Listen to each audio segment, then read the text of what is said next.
মাত্র 1 চামচ প্যারাসিটামল কেড়ে নিল আমার ছোট্ট মেয়ের জীবন। আমি মা হয়ে আমার দুধের সন্তানকে মেরে ফেললাম।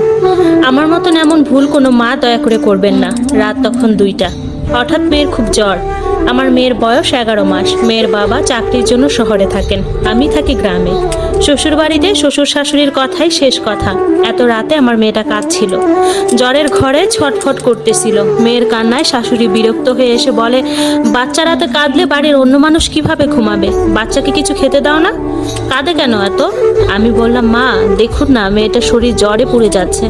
শাশুড়ি বলে, এমন জ্বর মাঝে মধ্যে আসেই, ওয়েদার বদলাচ্ছে তাই।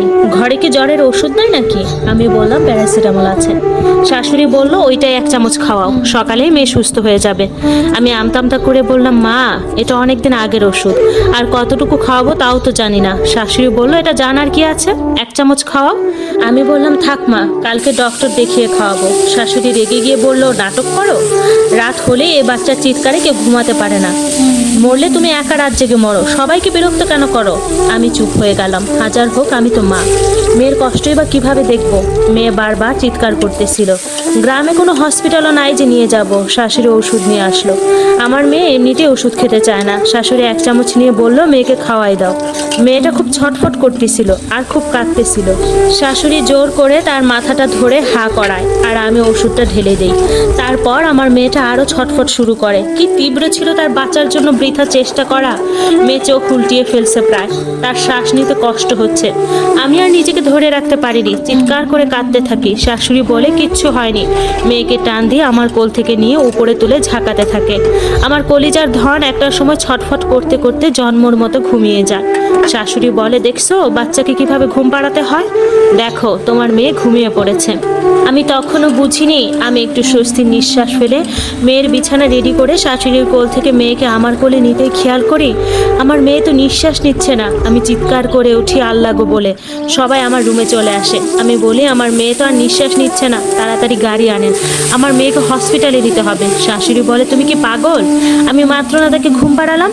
আমি তখন বললাম, আপনি তো খুবই বিরক্ত হয়েছিলেন, তাই হয়তো শেষ ঘুমে পাড়িয়ে দিয়েছেন। মেয়েকে তখনও বুকে জড়িয়ে কেঁদে কেঁদে স্বামীকে কল দিই।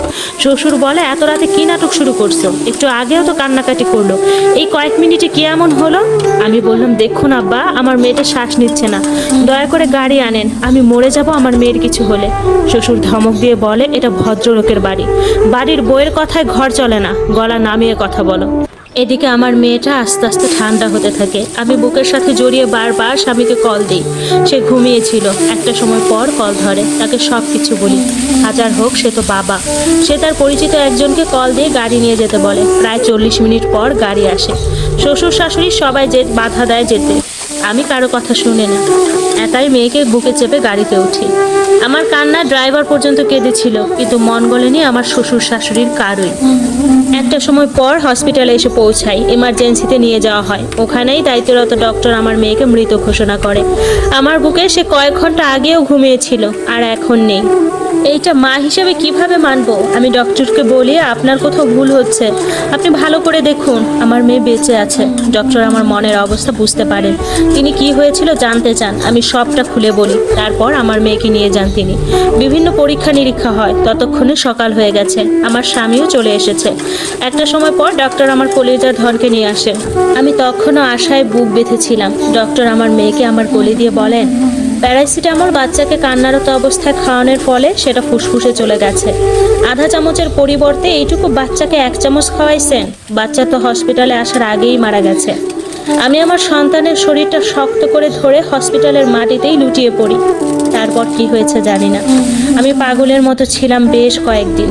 আমার মেয়েকে মাটি দেওয়া হয়। আমি মা হয়ে শেষবারের মতন তার মায়াবী মুখটা দেখতেও পারিনি। আমার বুকের মানিককে ছাড়া একটা রাতও কাটায়নি। অথচ আজ এতগুলো রাত তাকে আর দেখি না। কেউ মা বলে ডাকে না। আমার সন্তানের গন্ধ আমি আর পাই না। আমার শারীরিক অবস্থা খারাপ, তাই বাপের বাড়ি পাঠিয়ে দেওয়া হয়েছে। আমার সন্তানের সব কাপড় চোপড়, সব স্মৃতি শ্বশুর বাড়ি পড়ে আছে। আমি সারাটা জীবন কি নিয়ে বাঁচবো? এই স্টোরিটা শেয়ার নেওয়া হয়েছে একজন অসহায় আপুর জীবন থেকে। আপুটার অবস্থা এখন এতটাই খারাপ তার সন্তানকে হারিয়ে। আসলে সেই মাই বুঝতে পারে যে মা সন্তান হারায়।